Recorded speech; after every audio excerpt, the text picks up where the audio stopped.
Adakah kerajaan Malaysia sebenarnya berhadapan dengan masalah pendapatan? Saya melihat bahawa kerajaan tidak ada masalah pendapatan.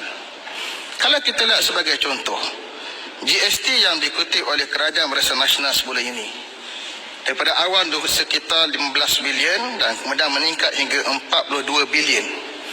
Kemudian hari ini Pakatan Harapan pula memperkenalkan SST yang dijangka mendapat pendapatan sekitar 20 bilion. 40 GST, 20 SST. Tetapi kalau kita lihat kajian begitu banyak yang selalu kita bincang sebelum ini tentang ketirisan perbelanjaan negara. Ketirisan perbelanjaan negara berada antara 20 bilion hingga 40 bilion. Pelbagai kajian dibuat. Maka saya menyatakan bahawa sekiranya ketirisan ini dipelihara, dijaga, diuruskan, dibetulkan, maka kerajaan tidak perlukan SST dan juga bahkan tidak perlukan GST. Kerana tak diperlukan. Uruskan pendapatan sedia ada, jangan berlaku ketirisan, berbelanja secara berhemah, berjimat dengan apa yang ada, seperti diajar oleh Allah Subhanahu wa taala, liyunfik dzu sa'atin min sa'atihi wa man qudira alaihi rizquhu falyunfik mimma ataahu Allah. Adalah berbelanja orang yang berkemampuan berdasarkan kemampuannya. Barang siapa yang disempitkan rezekinya, maka berbelanjalah berdasarkan apa yang diberikan, dikurniakan oleh Allah Subhanahu wa taala. Maka poin yang saya nak nyatakan bahawa kita tidak perlukan GST dan juga tidak perlukan SST, tapi uruskan pendapatan sedia ada bagi negara yang ada pada hari ini, dijaga dari sudut ketirisan tidak berlaku, berhemah, dan kita boleh teruskan negara kita ini. Yang ketiga, kalau kita lihat hasil pendapatan negara pada hari ini menerusi hasil masa bumi yang besarnya tentulah menerusi petroleum. Kita mendapat royalti, mendapat cukai syarikat Petronas dan juga mendapat dividen. Dan kita mendapat cukai langsung menerusi cukai pendapatan individu, cukai korporat. Apa yang perlu kita nak ialah bagaimana kita menguruskan sistem cukai sedia ada ini. Cukai langsung, cukai korporat, untuk kita susun supaya sebarang kelemahan dalam kutipannya itu dapat kita tangani. Kerana kalau kita melihat begitu banyak laporan menunjukkan kepada kita bahawa di sana ada ketirisan dalam mengutip cukai, atau dengan bahasa paling mudah, mereka-mereka yang mengerti daripada cukai. Sebagai contoh, saya kemukakan pada Dewan Yang Mulia pada hari ini satu kenyataan oleh pada 24 hari bulan 3 2016, jawapan bertulis oleh Kementerian Kewangan menyatakan bahawa seramai 791,239 orang pembayar cukai pendapatan individu dan 65,545 pembayar cukai pendapatan syarikat belum menjelaskan sepenuh cukai pendapatan kepada Lembaga Hasilan Negeri sehingga 31 Disember lepas, dan ia melibatkan kerugian sekitar 8.2 bilion. Berarti kelemahan dalam mengutip cukai pendapatan dan cukai korporat menyebabkan negara kehilangan hasil 8.2 bilion. Ini anggaran. Sekiranya kita benar-benar menguruskan dengan terbaik, mungkin bukan 8.2 bilion, mungkin 10 bilion, mungkin 15 bilion. Itu sumber. Sumber yang lain menyebut tentang bagaimana kerugian hasil kerana penyeludupan. Kerugian dianggarkan satu kenyataan oleh Timbalan Ketua Pengarah Jabatan Kastam pada tanggal 23 hari bulan 3 2016 menyatakan bahawa kerajaan kerugian 4 bilion hasil cukai tidak berbayar akibat sindiket rokok seludup yang menguasai 36.9%. Itu tentang penyeludupan yang mengurangkan hasil import ekspor kita. Kemudian juga kita lihat kenyataan pada 10 hari bulan 6 2016 disebut oleh bekas Timbalan Perdana Menteri Datuk Seri Zahid Hamidi mengesahkan bahawa akibat penyeludupan berluasa melibatkan minyak masak, kerugian dianggarkan oleh kerajaan ialah 540 juta setahun. Itu juga kenyataan yang dikeluarkan pada tanggal 22 hari bulan 4 2016. Kerajaan menerima kerugian lebih daripada 200 juta sebulan atau sekitar 2.4 bilion setahun akibat perbuatan menyudut wang tunai ke sebuah negara jiran melalui khidmat keldai duit. Saya datangkan angka-angka ini dan fakta-fakta ini untuk menjelaskan bahawa dengan sistem sedia ada, mesti cukai langsung yang sedia ada, juga melalui sistem cukai tak langsung, melalui duty, asas, ekspor dan sebagainya, kita sebenarnya boleh mendapat income yang besar. Tetapi kelemahan pada penguatkuasaan untuk mendapatkan hasil ini menyebabkan kita kehilangan hasil. Mengapa tidak? Kita menguruskan ini terlebih dahulu sebelum kita membincang tentang SST ataupun GST. Kita mengalu-alukan usaha Kerajaan Pakatan Harapan dan kita bersama mereka dalam usaha untuk menghapuskan GST. Dan saya ingin menegaskan bahawa PAS adalah parti yang awal menegaskan bahawa GST adalah bercanggah dengan Islam, dan saya berucap banyak kali di Parlimen menegaskan perkara ini bahawa GST bercanggah dengan Islam dengan pelbagai hujah yang saya berikan.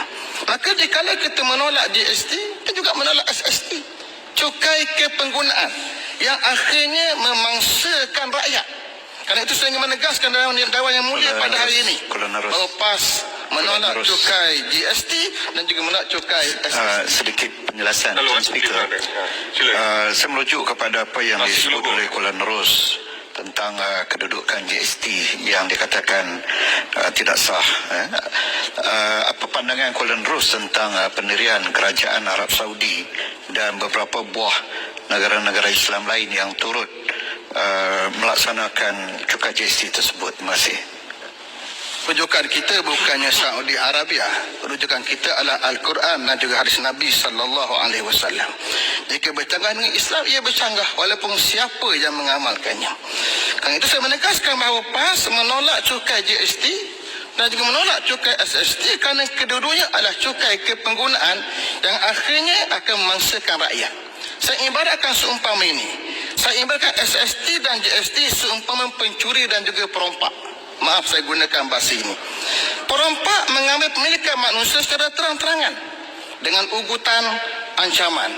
Dan itulah GST. GST merompak pemilikan rakyat sama ada orang miskin maupun orang kaya.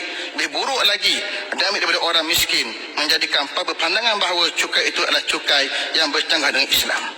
Pencuri pula mengambil secara diam-diam tanpa sedar. Dan itulah SST. Ia dikenakan kepada para pengilang. Pengilang akhirnya akan menyerap kos cukai dalam harga barang yang menjadikan mangsa akhirnya ialah rakyat, pengguna akhir mesti kenaikan harga barang. GST adalah buruk, SST juga buruk. Kalau dibandingkan antara keduanya, bukan perbandingan antara mana yang baik, mana yang buruk, tapi antara mana yang lebih buruk dan mana yang kurang buruknya. Laluan sikit, Yang Berhormat. Ya, rantau panjang. Ya, terima kasih Yang Berhormat. Saya tertarik dengan apa yang dibahaskan oleh Yang Berhormat tentang GST, SST, dan kita melihat di depan kita kesannya yang sudah ketara yang dihadapi oleh rakyat. Kalau mengikut model Islam, zakat adalah model yang terbaik. Bagaimana golongan kaya yang sepatutnya dikenakan cukai. Jadi dalam isu ini saya minta pandangan Yang Berhormat, bagaimana kita nak laksanakan model zakat ini dalam konteks pentadbiran negara. Sama ada Pakatan Harapan atau Barisan Nasional, kedua-duanya berlaga pada kotak yang sama, beriman kepada cukai kepenggunaan. Mereka gagal untuk melihat dan berijtihad cukai-cukai yang patut kita kenakan bukan pada orang kampung, pada orang miskin, pada orang kaya. Dan PAS mencadangkan dua bentuk cukai yang boleh kita ambil menggunakan modal zakat.